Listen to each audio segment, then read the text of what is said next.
Radio Misionera Cosme y Damián. Una radio que reza con vos. Desde Buenos Aires, Argentina, para la mayor gloria de Dios.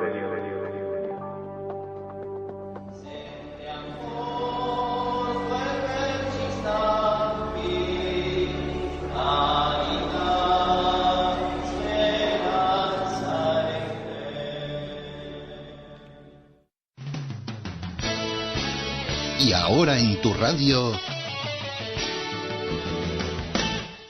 exhortación apostólica Evangelii Gaudium del Santo Padre Francisco a los obispos, a los presbíteros y diáconos, a las personas consagradas y a los fieles laicos, sobre el anuncio del Evangelio en el mundo actual. La radio que más te gusta en tu dial.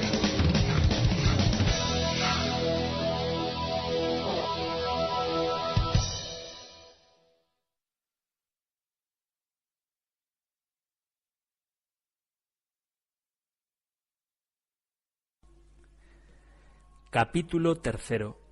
El anuncio del Evangelio. Después de tomar en cuenta algunos desafíos de la realidad actual, quiero recordar ahora la tarea que nos apremia en cualquier época y lugar, porque no puede haber auténtica evangelización sin la proclamación explícita de que Jesús es el Señor y sin que exista un primado de la proclamación de Jesucristo en cualquier actividad de evangelización.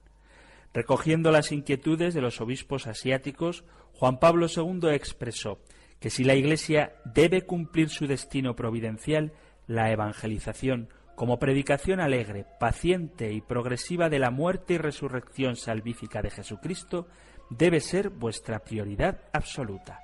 Esto sirve para todos.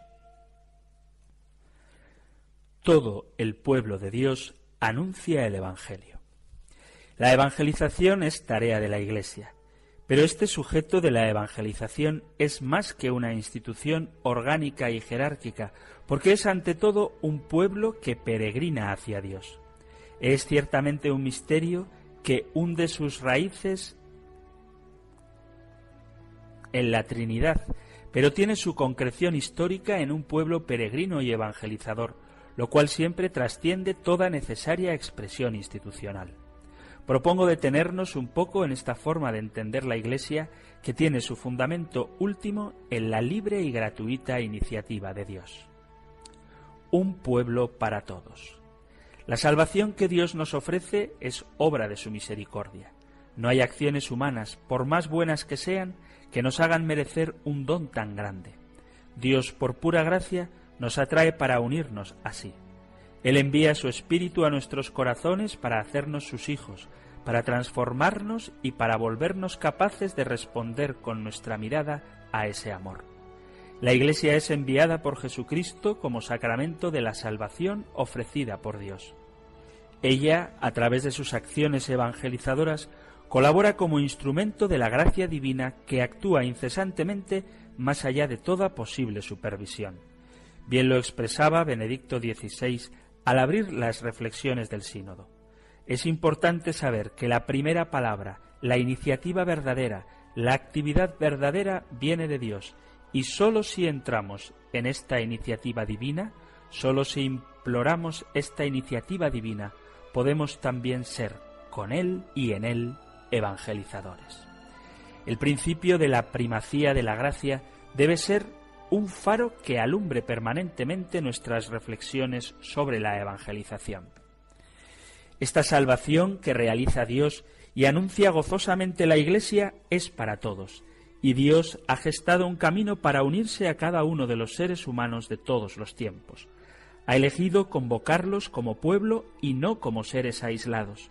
Nadie se salva solo, esto es, ni como individuo aislado ni por sus propias fuerzas. Dios nos atrae teniendo en cuenta la compleja trama de relaciones interpersonales que supone la vida en una comunidad humana. Este pueblo de Dios se ha elegido y convocado es la Iglesia. Jesús no dice a los apóstoles que formen un grupo exclusivo, un grupo de élite. Jesús dice: id y haced que todos los pueblos sean mis discípulos. San Pablo afirma que en el pueblo de Dios, en la Iglesia, no hay ni judío ni griego, porque todos vosotros sois uno en Cristo Jesús. Me gustaría decir a aquellos que se sienten lejos de Dios y de la Iglesia, a los que son temerosos o a los que son indiferentes: el Señor también te llama a ser parte de su pueblo y lo hace con gran respeto y amor. Ser Iglesia es ser pueblo de Dios de acuerdo con el gran proyecto del amor del Padre. Esto implica ser el fermento de Dios en medio de la humanidad. Quiere decir anunciar y llevar la salvación de Dios en este mundo nuestro, que a menudo se pierde, necesitado de tener respuestas que alienten, que den esperanza, que den nuevo vigor en el camino. La Iglesia tiene que ser el lugar de la misericordia gratuita, donde todo el mundo pueda sentirse acogido, amado, perdonado y alentado a vivir según la vida buena del Evangelio. Un pueblo con muchos rostros. Este pueblo de Dios se encarna en los pueblos de la tierra, cada uno de los cuales tiene su cultura propia. La noción de cultura es una valiosa herramienta para entender las diversas expresiones de la vida cristiana que se dan en el pueblo de Dios. Se trata de estilo de vida que tiene una sociedad determinada, del modo propio que tienen sus miembros de relacionarse entre sí, con las demás criaturas y con Dios. Así entendida, la cultura abarca la totalidad de la vida de un pueblo. Cada pueblo, en su devenir histórico, desarrolla su propia cultura con legítima autonomía. Esto se debe a que la persona humana, por su misma naturaleza, tiene absoluta necesidad de la vida social y está siempre referida a la sociedad donde vive un modo concreto de relacionarse con la realidad. El ser humano está siempre culturalmente situado. Naturaleza y cultura se hallan unidas estrechísimamente. La gracia supone la cultura y el don de Dios se encarna en la cultura de quien lo recibe. En estos 2 milenios de cristianismo, innumerable cantidad de pueblos han recibido la gracia de la fe, la han hecho florecer en su vida cotidiana y la han transmitido según sus modos culturales propios. Cuando una comunidad acoge el anuncio de la salvación, el Espíritu Santo fecunda su cultura con la fuerza transformadora del Evangelio. De modo que, como podemos ver en la historia de la Iglesia, el cristianismo no tiene un único modo cultural, sino que, permaneciendo plenamente uno mismo en total fidelidad al anuncio evangélico y a la tradición eclesial, llevará consigo también el rostro de tantas culturas y de tantos pueblos en que ha sido acogido y arraigado. En los distintos pueblos que experimentan el don de Dios según la propia cultura, la Iglesia expresa su genuina catolicidad y muestra la belleza de este rostro pluriforme. En las manifestaciones cristianas de un pueblo evangelizado, el Espíritu Santo embellece a la Iglesia mostrándole nuevos aspectos de la revelación y regalándole un nuevo rostro. En la inculturación, la Iglesia introduce a los pueblos con sus culturas en su misma comunidad, porque toda cultura propone valores y formas positivas que pueden enriquecer la manera de anunciar, concebir y vivir el Evangelio. Así la Iglesia, asumiendo los valores de las diversas culturas, se hace sponsa ornata nonilibus suis, la novia que se adorna con sus joyas. Bien entendida, la diversidad cultural no amenaza la unidad de la Iglesia. Es el Espíritu Santo, enviado por el Padre y el Hijo, quien transforma nuestros corazones y nos hace capaces de entrar en la comunión perfecta de la Santísima Trinidad, donde todo encuentra su unidad. Él construye la comunión y la armonía del pueblo de Dios. El mismo Espíritu Santo es la armonía, así como es el vínculo de amor entre el Padre y el Hijo. Él es quien suscita una múltiple y diversa riqueza de dones y al mismo tiempo construye una unidad que nunca es uniformidad, sino multiforme armonía que atrae. La evangelización reconoce gozosamente estas múltiples riquezas que el Espíritu engendra en la Iglesia. No haría justicia a la lógica de la encarnación pensar en un cristianismo monocultural y monocorde. Si bien es verdad que algunas culturas han estado estrechamente ligadas a la predicación del Evangelio y al desarrollo de un pensamiento cristiano, el mensaje revelado no se identifica con ninguna de ellas y tiene un contenido transcultural. Por ello, en la evangelización de nuevas culturas o de culturas que no han acogido la predicación cristiana, no es indispensable imponer una determinada forma cultural, por más bella y antigua que sea, junto con la propuesta del Evangelio. El mensaje que anunciamos siempre tiene algún ropaje cultural, pero a veces en la Iglesia caemos en la vanidosa sacralización de la propia cultura, con lo cual podemos mostrar más fanatismo que auténtico fervor evangelizador.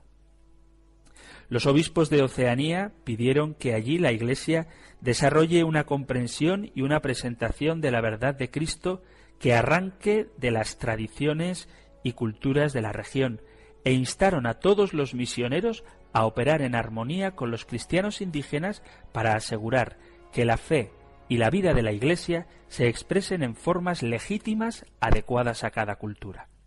No podemos pretender que los pueblos de todos los continentes, al expresar la fe cristiana, imiten los modos que encontramos en los pueblos europeos en un determinado momento de la historia, porque la fe no puede encerrarse dentro de los confines de la comprensión y de la expresión de una cultura. Es indiscutible que una sola cultura no agota el misterio de la redención de Cristo. La radio que más te gusta en tu dial.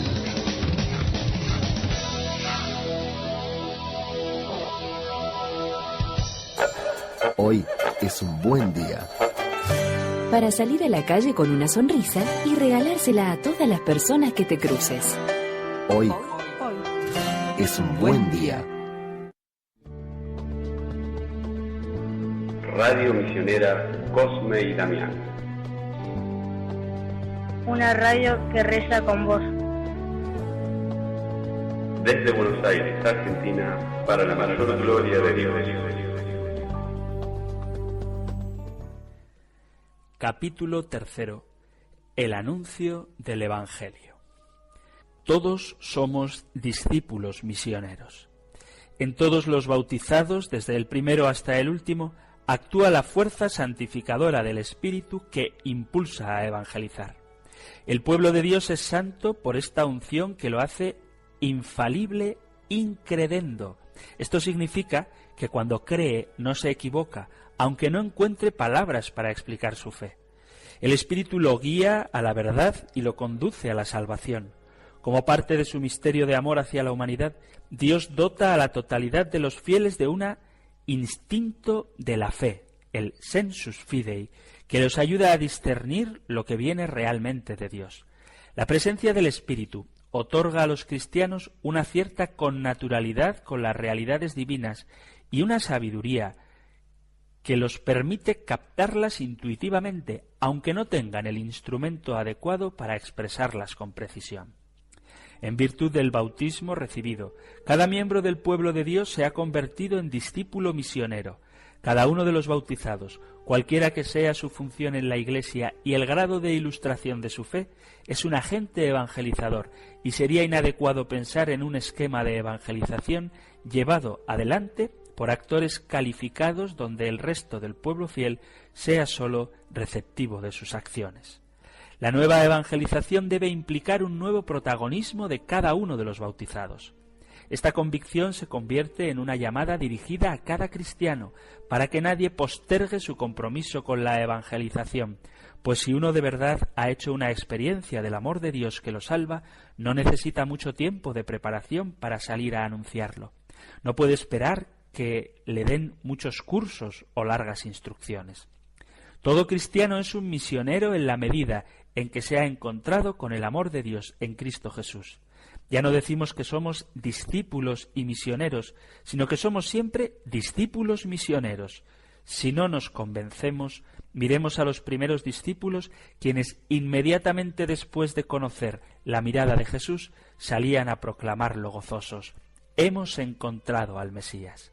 La samaritana apenas salió de su diálogo con Jesús, se convirtió en misionera y muchos samaritanos creyeron en Jesús por las palabras de la mujer. También San Pablo, a partir de su encuentro con Jesucristo, enseguida se puso a predicar que Jesús era el Hijo de Dios. ¿A qué esperamos nosotros? Por supuesto que todos estamos llamados a crecer como evangelizadores. Procuramos al mismo tiempo una mejor formación, una profundización de nuestro amor y un testimonio más claro del Evangelio. En ese sentido, todos tenemos que dejar que los demás nos evangelicen constantemente. Pero eso no significa que debamos postergar la misión evangelizadora, sino que encontremos el modo de comunicar a Jesús que corresponda a la situación en que nos hallemos. En cualquier caso, todos somos llamados a ofrecer a los demás el testimonio explícito del amor salvífico del Señor, que más allá de nuestras imperfecciones nos ofrece su cercanía, su palabra, su fuerza, y le da un sentido a nuestra vida. Tu corazón sabe que no es lo mismo la vida sin Él. Entonces, eso que has descubierto, eso que te ayuda a vivir y que te da una esperanza, eso es lo que necesitas comunicar a los otros. Nuestra imperfección no debe ser una excusa, al contrario. La misión es un estímulo constante para no quedarse en la mediocridad y para seguir creciendo. El testimonio de fe que todo cristiano está llamado a ofrecer implica decir como San Pablo: no es que lo tenga ya conseguido o que ya sea perfecto, sino que continúo mi carrera y me lanzo a lo que está por delante. La fuerza evangelizadora de la piedad popular. Del mismo modo, podemos pensar que los distintos pueblos en los que ha sido inculturado el Evangelio son sujetos colectivos, activos, agentes de la evangelización. Esto es así porque cada pueblo es el creador de su cultura y el protagonista de su historia. La cultura es algo dinámico que un pueblo recrea permanentemente y cada generación le transmite a la siguiente un sistema de actitudes ante las distintas situaciones existenciales que ésta debe reformular frente a sus propios desafíos. El ser humano es al mismo tiempo hijo y padre de la cultura a la que pertenece. Cuando en un pueblo se ha inculturado el Evangelio, en su proceso de transmisión cultural también transmite la fe de manera siempre nueva. De aquí la importancia de la evangelización entendida como inculturación. Cada porción del pueblo de Dios, al traducir en su vida el don de Dios según el genio propio, da testimonio de la fe recibida y la enriquece con nuevas expresiones que son elocuentes. Puede decirse que el pueblo se evangeliza continuamente a sí mismo. Aquí toma importancia la piedad popular, verdadera expresión de la acción misionera espontánea del pueblo de Dios. Se trata de una realidad en permanente desarrollo, donde el Espíritu Santo es el agente principal. En la piedad popular puede percibirse el modo en que la fe recibida se encarnó en una cultura y se sigue transmitiendo.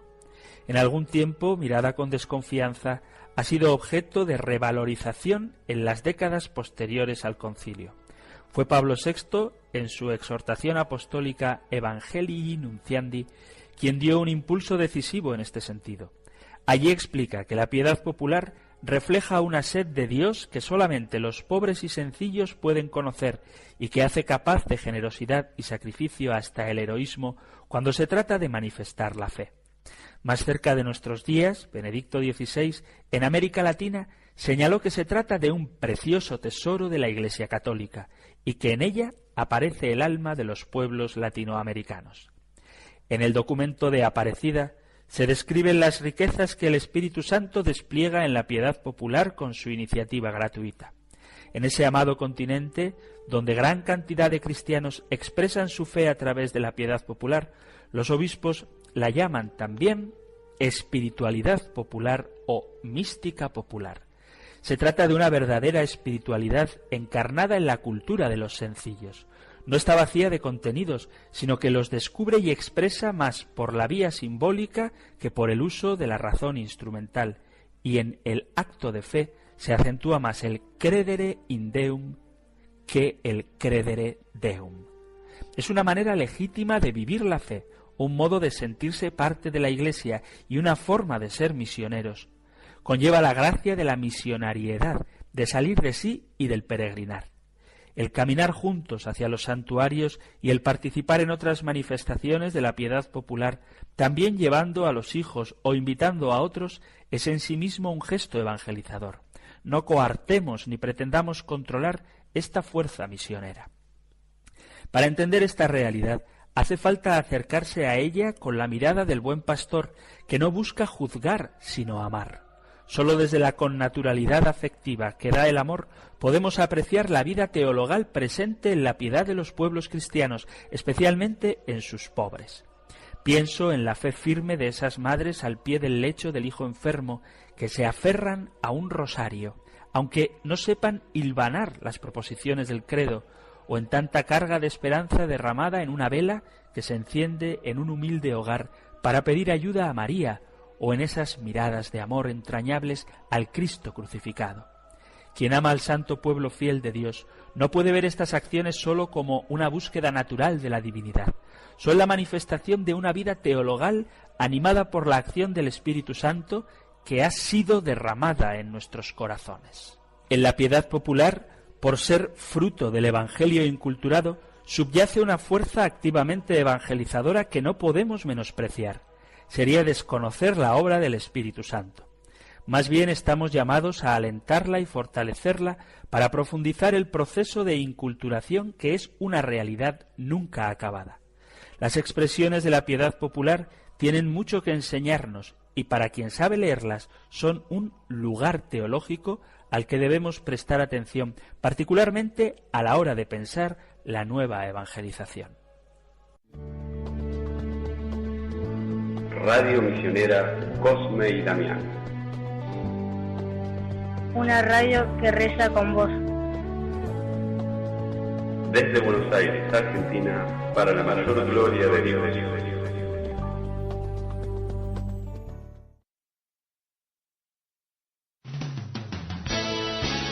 Y ahora en tu radio,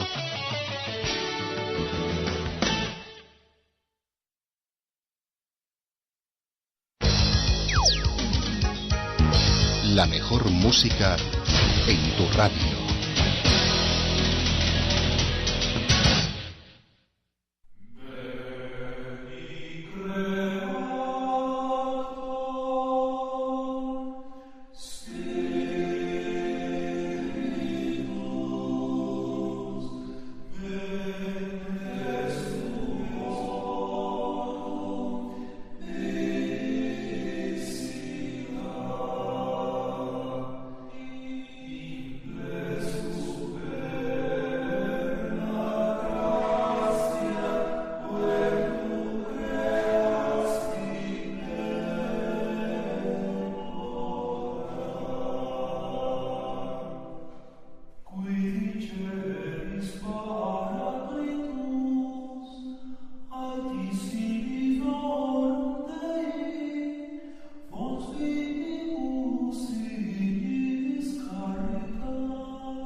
Radio Misionera Cosme y Damián.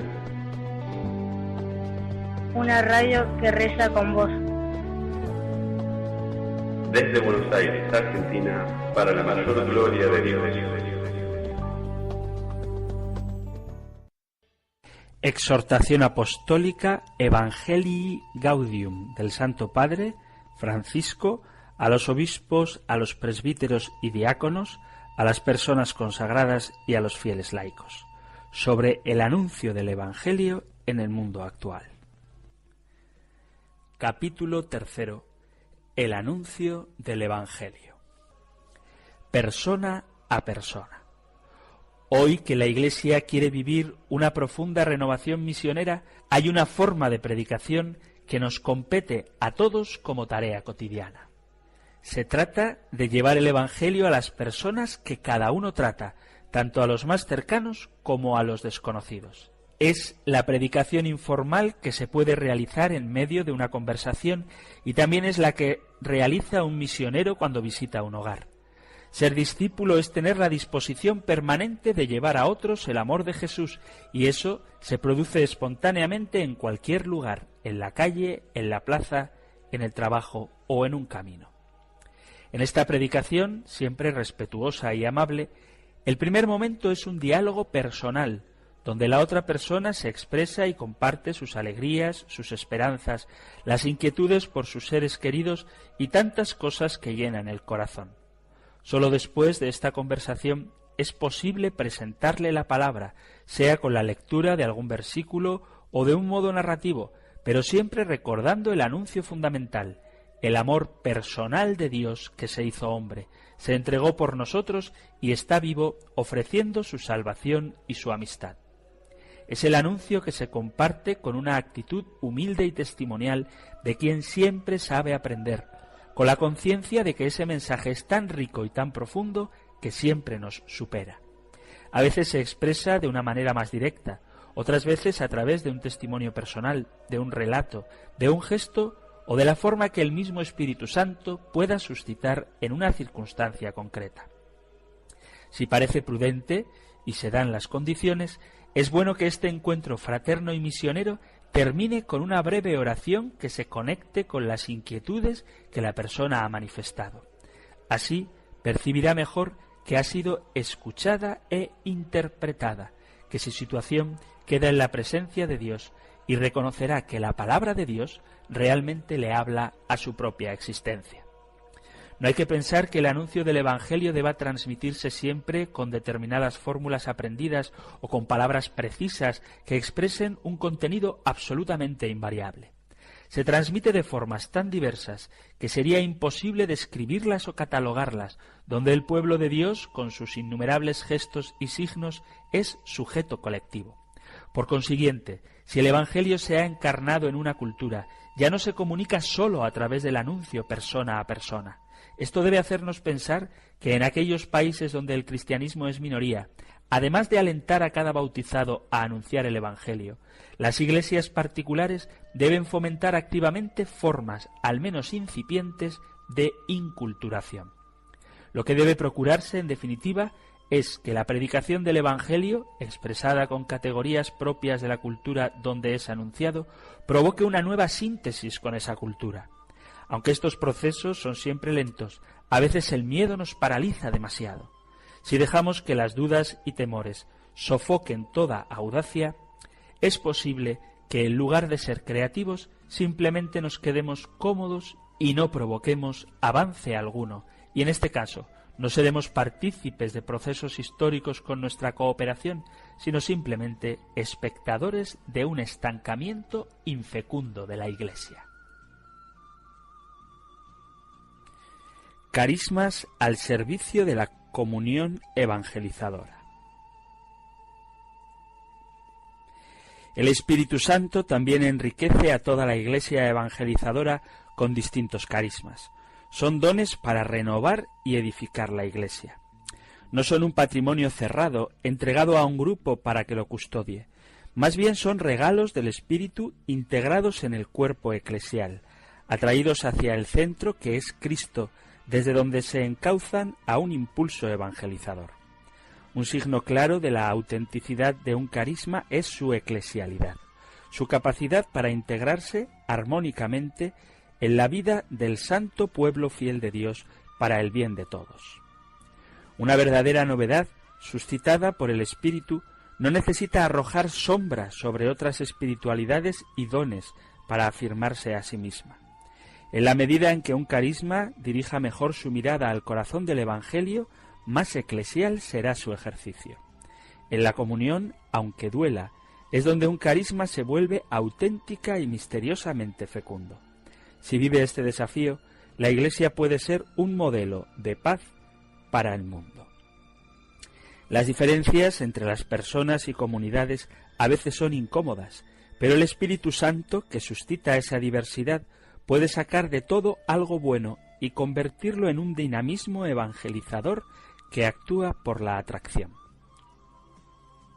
La diversidad tiene que ser siempre reconciliada con la ayuda del Espíritu Santo. Solo Él puede suscitar la diversidad, la pluralidad, la multiplicidad y al mismo tiempo realizar la unidad. En cambio, cuando somos nosotros los que pretendemos la diversidad y nos encerramos en nuestros particularismos, en nuestros exclusivismos, provocamos la división y, por otra parte, cuando somos nosotros quienes queremos construir la unidad con nuestros planes humanos, terminamos por imponer la uniformidad, la homologación. Esto no ayuda a la misión de la Iglesia. Cultura, pensamiento y educación.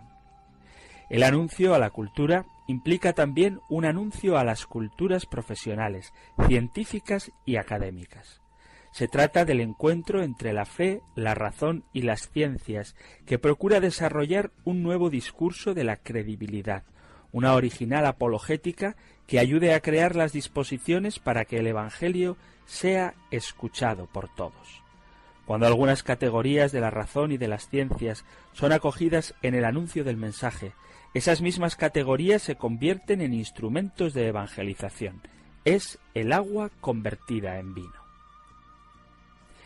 Es aquello que, asumido, no sólo es redimido, sino que se vuelve instrumento del Espíritu para iluminar y renovar el mundo. Ya que no basta la preocupación del evangelizador por llegar a cada persona, y el Evangelio también se anuncia a las culturas en su conjunto, la teología, no sólo la teología pastoral, en diálogo con otras ciencias y experiencias humanas, tiene gran importancia para pensar cómo hacer llegar la propuesta del Evangelio a la diversidad de contextos culturales y de destinatarios. La Iglesia, empeñada en la evangelización, aprecia y alienta el carisma de los teólogos y su esfuerzo por la investigación teológica, que promueve el diálogo con el mundo de las culturas y de las ciencias. Convoco a los teólogos a cumplir este servicio como parte de la misión salvífica de la Iglesia. Pero es necesario que para tal propósito lleven en el corazón la finalidad evangelizadora de la Iglesia y también de la teología, y no se contenten con una teología de escritorio. Las universidades son un ámbito privilegiado para pensar y desarrollar este empeño evangelizador de un modo interdisciplinario e integrador. Las escuelas católicas, que intentan siempre conjugar la tarea educativa con el anuncio explícito del Evangelio, constituyen un aporte muy valioso en la evangelización de la cultura, aun en los países y ciudades donde una situación adversa nos estimule a usar creatividad para encontrar los caminos adecuados.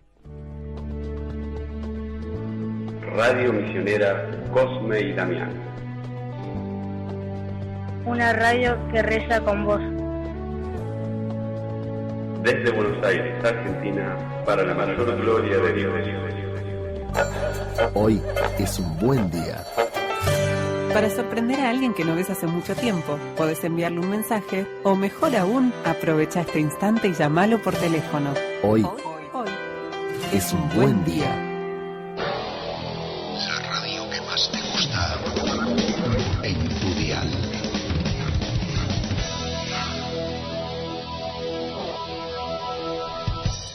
La homilía.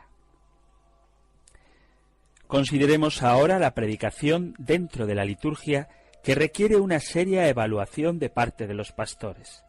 Me detendré particularmente y hasta con cierta meticulosidad en la homilía y su preparación, porque son muchos los reclamos que se dirigen en relación con este gran ministerio y no podemos hacer oídos sordos.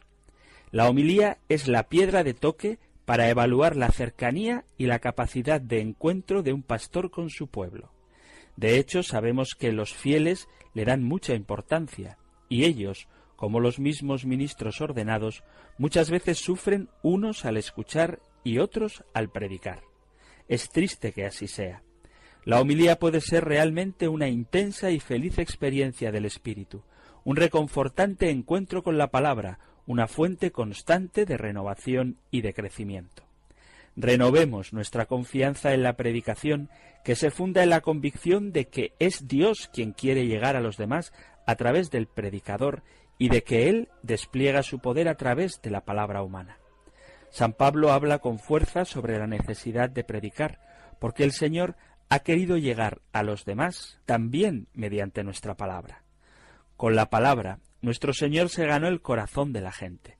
Venían a escucharlo de todas partes, se quedaban maravillados bebiendo sus enseñanzas, sentían que les hablaba como quien tiene autoridad. Con la palabra, los apóstoles, a los que instituyó para que estuvieran con él y para enviarlos a predicar, atrajeron al seno de la Iglesia a todos los pueblos. El contexto litúrgico. Cabe recordar ahora que la proclamación litúrgica de la palabra de Dios, sobre todo en el contexto de la asamblea eucarística, no es tanto un momento de meditación y de catequesis, sino que es el diálogo de Dios con su pueblo, en el cual son proclamadas todas las maravillas de la salvación y propuestas siempre de nuevo las exigencias de la alianza. Hay una valoración especial de la homilía que proviene de su contexto eucarístico, que supera a toda catequesis por ser el momento más alto del diálogo entre Dios y su pueblo, antes de la comunión sacramental. La homilía es un retomar este diálogo que ya está entablado entre el Señor y su pueblo. El que predica debe reconocer el corazón de su comunidad para buscar dónde está vivo y ardiente el deseo de Dios y también dónde ese diálogo, que era amoroso, fue sofocado o no pudo dar fruto. La homilía no puede ser un espectáculo entretenido, no responde a la lógica de los recursos mediáticos, pero debe darle el fervor y el sentido a la celebración. Es un género peculiar, ya que se trata de una predicación dentro del marco de una celebración litúrgica. Por consiguiente, debe ser breve y evitar parecerse a una charla o una clase. El predicador puede ser capaz de mantener el interés de la gente durante una hora, pero así su palabra se vuelve más importante que la celebración de la fe. Si la homilía se prolongara demasiado, afectaría dos características de la celebración litúrgica: la armonía entre sus partes y el ritmo. Cuando la predicación se realiza dentro del contexto de la liturgia, se incorpora como parte de la ofrenda que se entrega al Padre y como mediación de la gracia que Cristo derrama en la celebración. Este mismo contexto exige que la predicación oriente a la asamblea y también al predicador a una comunión con Cristo en la Eucaristía que transforme la vida. Esto reclama que la palabra del predicador no ocupe un lugar excesivo, de manera que el Señor brille más que el ministro. La conversación de la Madre. Dijimos que el pueblo de Dios, por la constante acción del Espíritu en él, se evangeliza continuamente a sí mismo. ¿Qué implica esta convicción para el predicador? Nos recuerda que la Iglesia es madre y predica al pueblo como una madre que le habla a su hijo, sabiendo que el hijo confía que todo lo que se le enseñe será para bien, porque se sabe amado. Además, la buena madre sabe reconocer todo lo que Dios ha sembrado en su hijo, escucha sus inquietudes y aprende de él. El espíritu de amor que reina en una familia guía tanto a la madre como al hijo en sus diálogos, donde se enseña y aprende, se corrige y se valora lo bueno. Así también ocurre en la homilía. El espíritu que inspiró los evangelios y que actúa en el pueblo de Dios inspira también cómo hay que escuchar la fe del pueblo y cómo hay que predicar en cada Eucaristía. La prédica cristiana, por tanto, encuentra en el corazón cultural del pueblo una fuente de agua viva para saber lo que tiene que decir y para encontrar el modo como tiene que decirlo. Así como a todos nos gusta que se nos hable en nuestra lengua materna, así también en la fe nos gusta que se nos hable en clave de cultura materna, en clave de dialecto materno, y el corazón se dispone a escuchar mejor. Esta lengua es un tono que transmite ánimo, aliento, fuerza, impulso.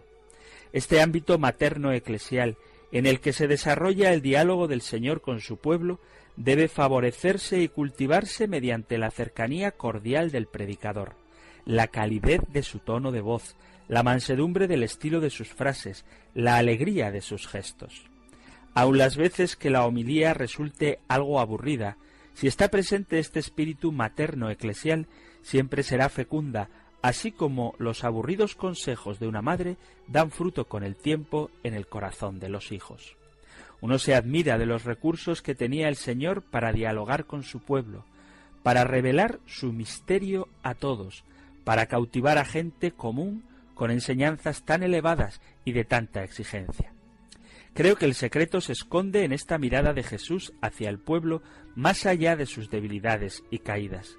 No temas, pequeño rebaño, porque a vuestro Padre le ha parecido bien daros el reino. Jesús predica con ese espíritu. Bendice lleno de gozo en el espíritu al Padre, que le atrae a los pequeños. Yo te bendigo, Padre, Señor del cielo y de la tierra, porque habiendo ocultado estas cosas a los sabios e inteligentes, se las has revelado a los pequeños. El Señor se complace de verdad en dialogar con su pueblo, y al predicador le toca hacerle sentir este gusto del Señor a su gente. Palabras que hacen arder los corazones. Un diálogo es mucho más que la comunicación de una verdad. Se realiza por el gusto de hablar y por el bien concreto que se comunica entre los que se aman por medio de las palabras.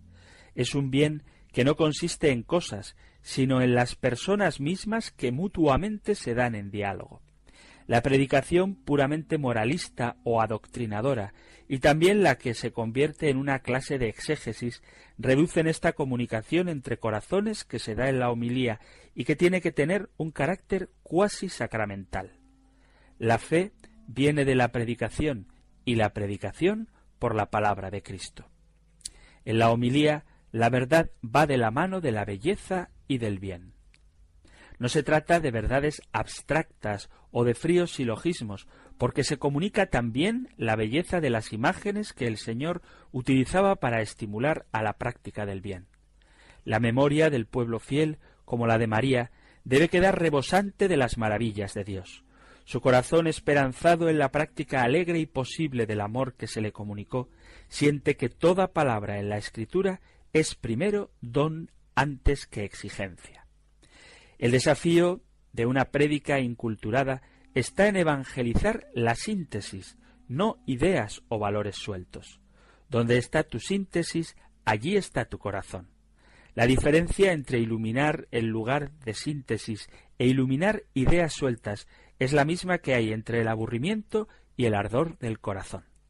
El predicador tiene la hermosísima y difícil misión de aunar los corazones que se aman, el del Señor y los de su pueblo. El diálogo entre Dios y su pueblo afianza más la alianza entre ambos y estrecha el vínculo de la caridad. Durante el tiempo que dura la homilía, los corazones de los creyentes hacen silencio y lo dejan hablar a Él.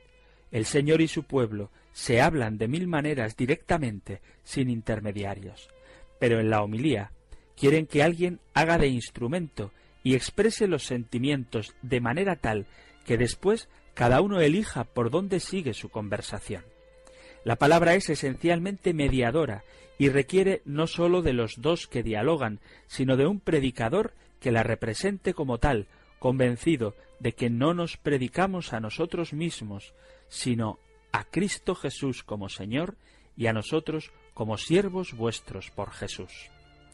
Hablar de corazón implica tenerlo no sólo ardiente, sino iluminado por la integridad de la revelación y por el camino que esa palabra ha recorrido en el corazón de la Iglesia y de nuestro pueblo fiel a lo largo de su historia. La identidad cristiana, que es ese abrazo bautismal que nos dio de pequeños el Padre, nos hace anhelar como hijos pródigos y predilectos en María el otro abrazo, el del Padre misericordioso que nos espera en la gloria. Hacer que nuestro pueblo se sienta como en medio de estos dos abrazos es la dura pero hermosa tarea del que predica el Evangelio. Radio Misionera Cosme y Damián. Una radio que reza con vos. Desde Buenos Aires, Argentina, para la mayor gloria de Dios. Sonido auténtico.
Radio Misionera Cosme y Damián. Una radio que reza con vos. Desde Buenos Aires, Argentina, para la mayor gloria de Dios.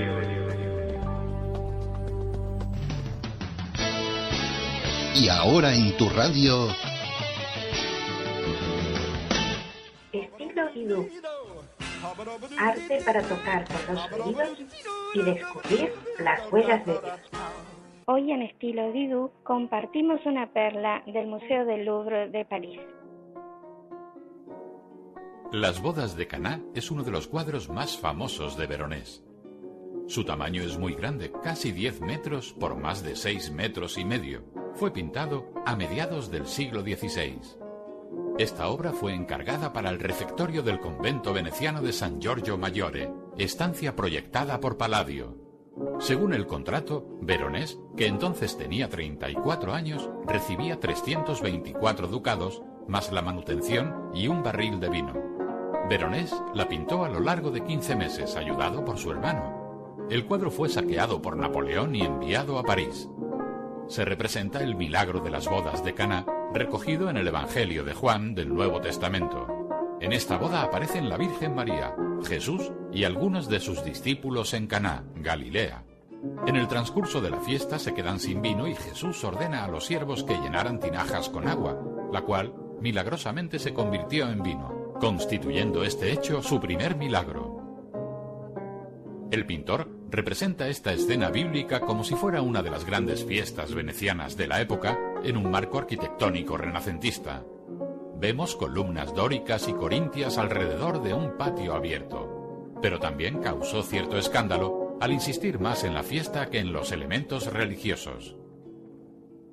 Es un cuadro plenamente renacentista en el que vemos un gran dominio de la perspectiva conseguido con el tamaño de los elementos, que muchas veces son elementos arquitectónicos. Algunos de estos elementos reflejaban edificios creados por Palladio ese mismo año. Se pueden distinguir dos partes separadas por la línea horizontal de la barandilla balaustrada. En la inferior hay numerosas personas representadas, cerca de 130, donde se encuentran los protagonistas del milagro. En la superior vemos numerosos elementos arquitectónicos y personajes populares con arriesgados escorzos. En el centro del cuadro se encuentra el protagonista, Jesús, sentado con el nimbo sobre su cabeza. A su derecha está la Virgen María con un nimbo más débil y junto a ambos alguno de los apóstoles. El simbolismo religioso se impone sobre la lógica del protocolo del banquete en el que Jesús y su familia eran solo unos invitados. Por ello, los recién casados aparecen sentados en el extremo izquierdo. En la parte central se sienta un grupo de músicos tocando instrumentos, entre ellos algunos de cuerda surgidos en esta época. A esta fiesta también han acudido algunos personajes de la época del autor y hasta él mismo. Le vemos vestido con una túnica blanca y sosteniendo una viola da gamba. Además, enfrente está sentado el pintor veneciano Tiziano, vestido de rojo y tocando un violonchelo.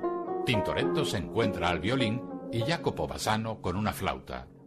Según algunos autores, también aparecen varios personajes de la época. Alfonso de Ávalos, marqués del Vasto, que gobernaba el milanesado, Leonor de Austria, Francisco I de Francia, María de Inglaterra, Solimán el Magnífico, que sería el personaje de la izquierda con turbante alto, y el emperador Carlos V, que está de perfil dirigiéndose a un sirviente. Hacia la parte inferior izquierda de la pintura hay un hombre sirviéndose vino de un jarro grande y decorado. A su lado, un hombre permanece de pie, estudiando una copa de vino. Es Benedetto, hermano de Veronés. Sobre una pasarela elevada, varios hombres cortan la carne de un animal no identificado. A su derecha, traen otro animal para sacrificarlo. Se ha identificado como corderos, que serían una alegoría del futuro sacrificio de Jesús, que se halla justo bajo la hoja del cuchillo. Debe destacarse que, aunque muchos de los personajes en la pintura sostienen vasos de vino, nadie parece estar ebrio, sino que disfrutan sanamente de la fiesta. Justo enfrente de los músicos hay un reloj de arena, que en arte es llamado una vanidad. Muestra los placeres terrenales como la música, pero al tiempo recuerda la muerte. No parece que ninguna de las personas del cuadro esté hablando. El lugar para el que fue pintado era un monasterio benedictino donde el silencio en el refectorio era estricto. Algunos expertos han analizado el momento exacto del banquete, concluyendo que se encuentran en el postre. Esto se deduce porque sobre la mesa se ve azúcar, frutas y mermelada de membrillo. Irónicamente, parece sin embargo que al tiempo se prepara el plato principal, que son los animales sacrificados. Esto podría reforzar la teoría de que los animales son corderos y su presencia en el cuadro es meramente simbólica. Audio Viator.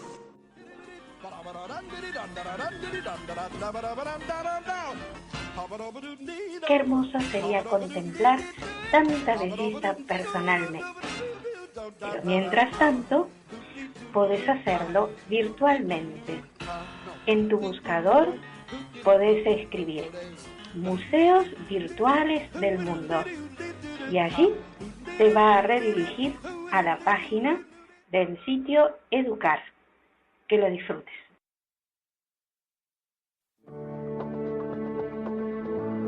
Radio Misionera Cosme y Damián. Una radio que reza con vos. Desde Buenos Aires, Argentina, para la mayor gloria de Dios.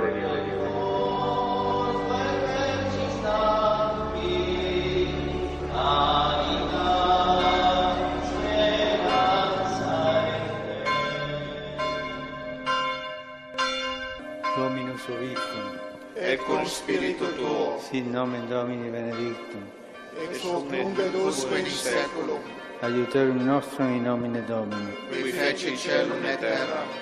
Benedicat vos omnipotens Deus, Pater et Filius et Spiritus Sanctus. Amen.